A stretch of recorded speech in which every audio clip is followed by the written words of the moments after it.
Hey guys, welcome back to the final reaction video for today's rehearsals, and it is Malik Harris from Germany. So we've just seen the very short TikTok clip of his first rehearsal, and I'm going to go to you, Stuart. What are your thoughts from what you've seen? Well, we see something that resembles what we saw at the national selection. He is there with his instruments, and it's cool to see him showing his skills as a multi-instrumentalist. Obviously, we all know that he's not actually playing them live, but nonetheless, it is nice to see someone do that because we don't often see that. But yeah, that's really the concept that we can see based off of the rehearsal footage. We might see some additional elements when we actually get a feed from the camera, but apart from that, I mean, there's not much else to talk about, I would say. We do see that for the rap part, he is going to be there with the Steadicam, so the Steadicam will be quite close to him. And also, I think that one thing, in one way that this has been elevated is with some of the lights in the background, because in the national selection performance, it was, had a backdrop with photos and everything. This time it fits the stage quite a bit. I think so, yeah. I mean, obviously the clip that we saw was very, very small, but essentially it does seem quite simple and quite basic in a way.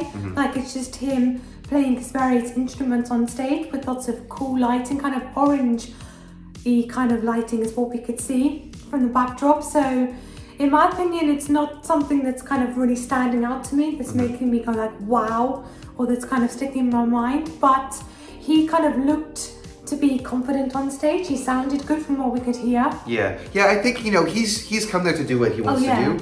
And I find him to be a very respectable artist. I'm going to be very curious to see what he does after this. It does seem like for the majority of people that of the big five, this has been sort of like the renaissance of the big five this year, because we've seen so much more ambition in, especially when compared to previous years where it was usually like Italy there on their own and occasionally maybe France joined them.